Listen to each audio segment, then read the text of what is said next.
Hey, Bananimators! Welcome to Stylus Ramble-y time thing. So, some people have been like, why do you call us kids? And this is an AMA, so I guess I'll answer that. And we're moving on from kids because I just heard someone say the word Bananimators, and that's my new favorite thing.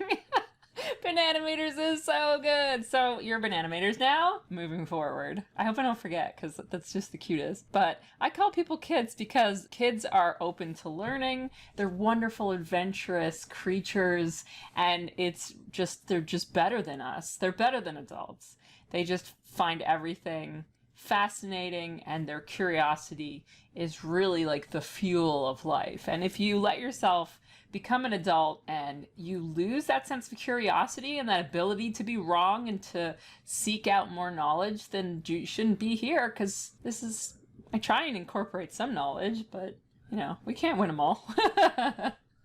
There's some feral children outside, so if you hear screaming, it's just they're having summer fun and they're not actually being eaten by wolves, though it sounds like it sometimes. So I asked you guys to send me some questions, and also in the background, because I can't talk and think and draw at the same time anymore, if you're too old for that, I think I have some face drawing. I was just doing some gestures, so I'll throw that in the background. If I draw anything, I'll slide that in, but we'll see how it goes. I have no plan, as usual.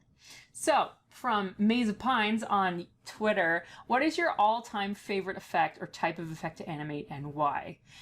For me, the best effects are the ones that I haven't done before, and I really have to think about, and I have to do a lot of research, and because I love puzzles, so I kind of meandered my way into effects because I like puzzles. Oh, if you're interested in hearing a little bit more about how I got into my job, I just did a podcast with Terry Ibele. You can find him at Terry Stories on Twitter. I'll post the actual podcast below, but he's got a whole bunch of really much more interesting people that you can listen to talk about animation stuff. So you should go and watch those podcasts, or listen to them. Listen to the podcasts. You don't watch a podcast. Doesn't matter. Go check them out. They're really good. So my favorite effects. Yeah, so I've done some really cool flooding effects with water where I had to flood entire rooms recently. That was super fun.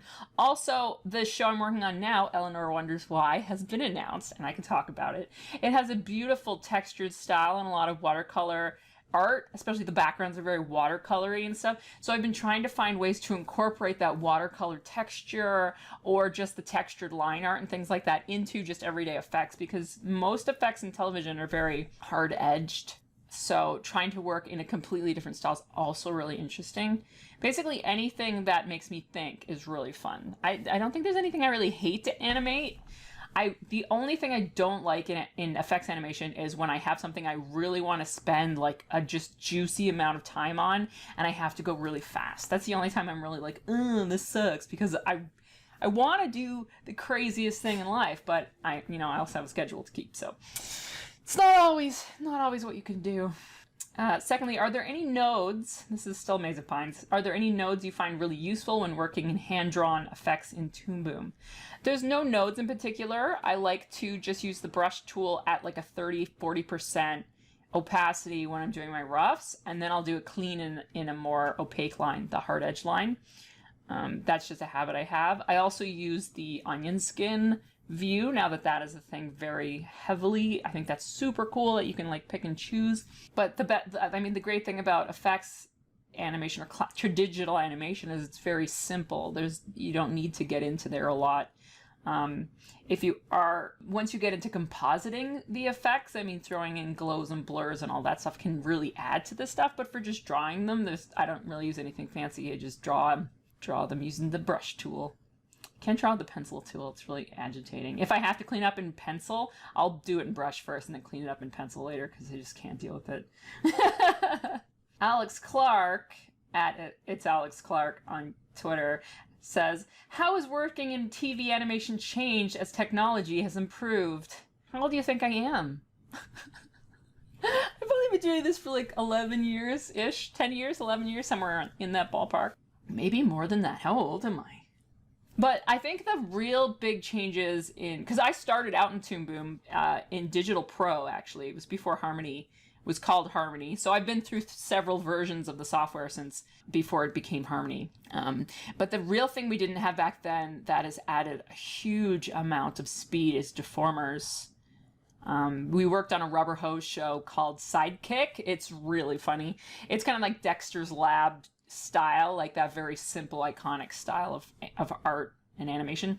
And so we just had to draw a lot of arms. There were so many. We actually had huge sheets of poses that we could kind of grab arms and legs from. But something like that now can just, you throw a little curve deformer in there and you can just bang out poses incredibly fast compared to what we were doing back then.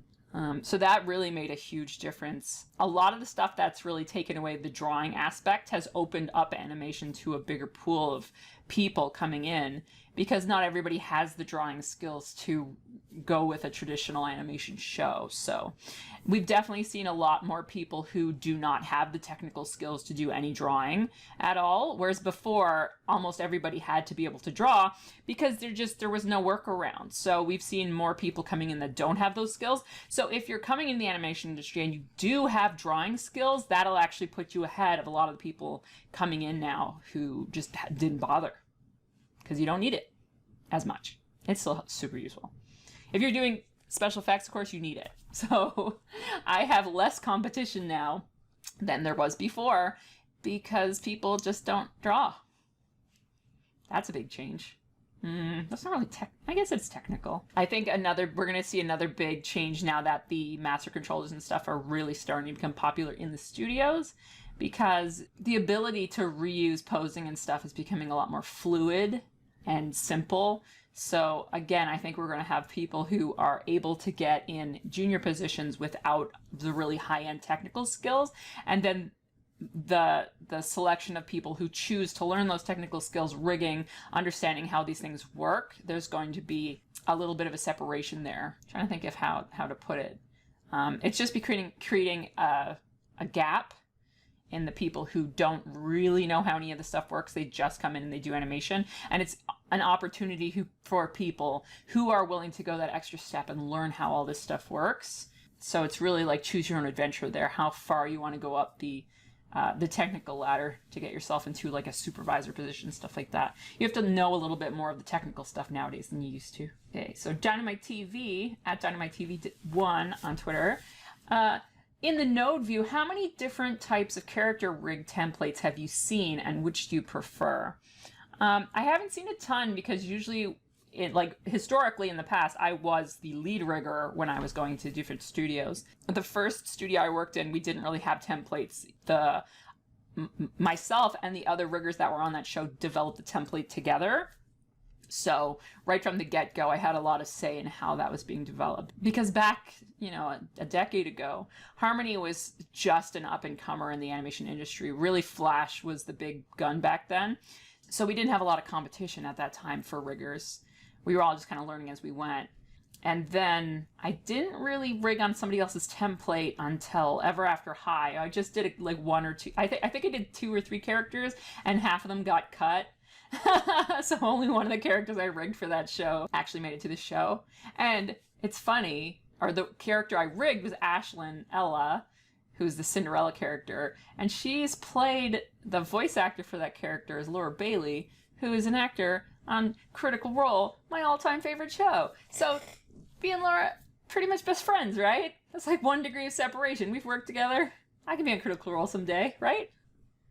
No? Right, the character templates. So the nowadays studio I'm working in now, I helped develop the template for a decade ago, because I was working there before, and then I did a few years at another studio, and now I've come back. But the rig hasn't changed, the template hasn't changed a huge amount since I was there before. The only difference is there's a lot more grouping. So I'd rather have a historically large, wide, open template with very little groups, just because I don't like to go searching and digging for things. Whereas other people prefer groups because they find it keeps things very tight and organized and small. But because you can just center on selection with, I'd rather just go there and then not have to subgroup and then pull things out using my multi-ports out all the time. I'd rather just have a massive rig. So that's probably the only big difference. Also, my rigs, I don't like putting in hundreds and hundreds of deformers, but it's really hard to get away from that now because the style of animation is just kind of leading that way. So yeah, but that's less of a template thing and more of just a preference thing in a studio, because your template can't have deformers in it until after the art is in there, because that wouldn't make any sense. But I think every studio I've been in, the rig templates are basically the same. You have all the same pieces. They're grouped in a very sensible way. So, I mean, grouping the head in a way that doesn't group the head itself together doesn't make sense. Like putting the left eye on the right arm. So they all tend to have a similar starter pack. And then they just they start dividing away when you get down to details, like how many deformers you're getting in versus how much redraw you're doing, stuff like that. Okay, Sunny at Busy Book Club. Sunny has a little book club for like kids' books, and I have one of those small humans. So if you have a small human, go check out at Busy Book Club to learn more about children's books. But they ask, what advice would you give to children who are interested in creating animation and comics? So this one I'd like to go over a little bit more. I think it deserves its own video because I could go on for a long time. I'm sure there are lots of creatives out there too who are like, oh, there's so many things that helped encourage me when I was a kid, so many things that really discouraged me. So I'd love to hear if you have stories down below about either of those things so that people can learn from our experiences. But I think the most important thing for very small children is to just hear them, just stop, take the time, look at what they're doing, and acknowledge that what they're doing has value. So stop, take the time to just stop, look at what they're doing, listen to their story, and just acknowledge that it has value to them, that it's a great use of their time, that you appreciate what they've done, that you find it interesting. That's really all a kid wants. There's also just draw with them. And don't tell them that you don't draw because you can't draw, because that's ridiculous. You can't draw because you don't draw. That's how that works. Often a lot of adults will avoid things that they're bad at. So if your kid loves to draw, sit down and draw with them. They don't care about the quality of your work. And if they're very small, if you draw a house with a rectangle house with a triangle roof and a circle tree, they're going to be absolutely delighted with that. They're just happy you're spending the time. And they're going to be learning that too, because those are the foundations that small children haven't grasped yet. Just for a child that's 5 years old, drawing humans with limbs and hands and feet, like including all the body parts, is just, that's what your goal is at that time. So you can do that. Do that with them. They'll love that. As kids get a little older, I think still that just acknowledging that what they do has value is the most important thing. Just say that you want to hear about it. You want to hear their stories. And I think nowadays especially, it's also very important to let them know that it doesn't matter if somebody else is better than you. It doesn't matter, like perceived quality is not important. It's not about being the best, it's about being better than you were the day before. Because most of the people that give up on drawing, it's because they aren't as good as somebody else. And nowadays with the internet there, and you have access to so many people, especially really young people who just have a lot of advantages. They have art classes, they might have artistic parents who know the foundational skills to start teaching them at a younger age. And maybe they are way better than your kid at 12 or 15 or even 20, but that doesn't matter in the long run. The person who continues doing it all the time is the one who's going to get better. It doesn't matter where they start out. So there's a real danger nowadays with seeing other people doing better than you and feeling like it's not worth the challenge. So I think celebrating the challenge, celebrating the effort is really the most important thing. If they're trying, tell them that that's worth doing. They're using their time in a great way. Because oftentimes I was told I was wasting my time with drawing, and maybe I was. I mean, it turns out I made a career out of it, but maybe I didn't. Maybe I turn out to be a plumber when it grows up. But everybody wastes time somehow. You're going to watch 12 episodes of The Bachelor and then tell me I'm wasting my time drawing? Shut up. So I think that's the most important thing. Don't compare yourself to others.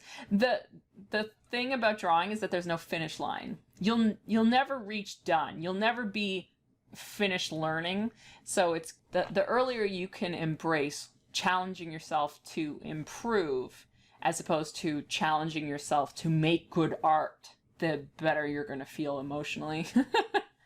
The less you're going to just struggle. And it's okay to struggle. It's okay to feel like your art is bad, but do it anyway.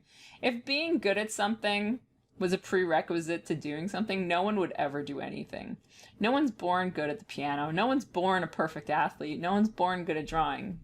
So just do it anyway. If you're having fun, do it. Okay, lastly, I've had a few people I'm looking at demo reels and stuff of baby effects animators.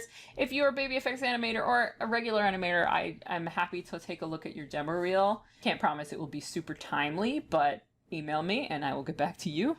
stylusrumble@gmail.com. But I want to just talk about what I want to see in junior effects reels, because I often see a lot of explosions and pew-pews and super cool stuff, but that doesn't necessarily teach you the foundational skills you need to be able to do everything you need to do. Explosions are cool, but they're also very fast, and like laser stuff, magic, missiles, anything like that, you can hide a lot of your lack of skill in those particular effects because they're often very fast. They're made up, so they don't have any real world physics to try and match. And they just look cool inherently, if they're even marginally good. So what I'd love to see in a junior effects reel is a really good fire cycle, something that doesn't pop, something that just smoothly flows. It doesn't look like just 4 choppy frames. It looks like it's had a little bit of thought and love put into it. And I have how to do fire cycles on my channel if you need one of those. Also a medium-sized splash, just a regular, boring old splash, because that is going to show exactly your skills with organic perspective, keeping those ripples on the water surface. You can't hide anything in a splash. It's going to give away everything. Also, fabric is something I very rarely see in demo reels because it's not very interesting. So just flag waves, throwing a cloth over a chair, a surface like that, things like that they're, like I said, they're going to show that your foundational skills. They're going to show how well you can deal with folds and fabrics. I mean, I did that today. One of the effects I did today was just throwing a blanket over a surface. So you need to be able to do that. And if the blanket has a pattern on it, all the better. Look forward to doing those. So those are the type of things I think that we don't see enough of in junior effects animation reels. For character animation reels, you want to see acting, action, and interaction is my super fast breakdown. So you want to see acting. It could be very simple. It just has to show the characters using their brain inside. So I did the tangled breakdown of the horse where I hear something and then he like eyes move and then the head moves, stuff like that. Or where a character, like maybe they pick something up and they smell it and it's, oh, it smells bad. So just a little bit of change in their thinking. So you got to show what's happening in their brain. That's really, really good to see on a demo reel. You want to see a little bit of action. Again, action is something where you can hide a lot of your fundamental stuff. Like doing something where somebody's just thinking, that's something where you can't hide very behind a lot of stuff because it's very subtle. But action, it's going to show that you know how to use the rig in a way that's a little bit more dynamic. You can change it up into a couple different poses. It doesn't have to be a bananas action scene. It can just be a jump that has a little bit of thought behind it. Jumping over a fence, something like that is fine for action. It doesn't have to be a fight scene. That's not something a junior animator is expected to know how to do. But running, jumping, things like that. A run to a jump, another great one. Just something simple like that where you can show that you can move the character around and pose it without it exploding into a million pieces. And interacting, so a character picking something up off a table or a character throwing something onto the floor, something like that. Just showing that you know how to, like a character taking off their hat and putting it on the table. Perfect, because it's showing that you can take the hat is following the head, then the hat is in the hand, then the hat is on the table. That's showing you know how to manipulate an object independently of the character back and forth. So that's 2D or 3D. Both of those things are going to be super good on your reel. You don't need something super fancy. And a demo reel is not a show reel. If you're trying to get a job, you have to show that you have the basic skills to do the job they're asking. It doesn't need to be cool. It can be. It helps. Because then people are like, hey, look, check out this cool thing. But it can just be functionally accurate. Because the junior person doesn't need to be the coolest person. They just need to be able to do the job that they need them to do. And juniors need to do little hat taking off scenes, little thinking scenes, stuff like that. Crowd scenes, little dance, little loop. Cycles, run cycles, walk cycles, dance cycles. Everybody loves to see a nice cycle because it shows you can do a cycle. If you can't do a cycle, practice doing cycles. Okay, so that's it. Most of the other questions I got were really technical. I try to just answer technical questions right below because if somebody needs to know how to fix their Maboober, they don't want to wait forever for a video and then hope it's in there. So that's it for now. I'm not sure what my upload schedule is going to be like because I am going back to Newfoundland for a couple months for the summer. And I haven't decided yet if I'm going to record any videos there. It's really, I don't know what my schedule will be like. So, thanks for stopping by. Please leave any more questions you have down below or on the social medias, the assorted social medias. Go check out Terry Ibele's podcast. I don't even know if I'm pronouncing his name right. So sorry if I'm not. Am I even recording my audio? I am. Yay me.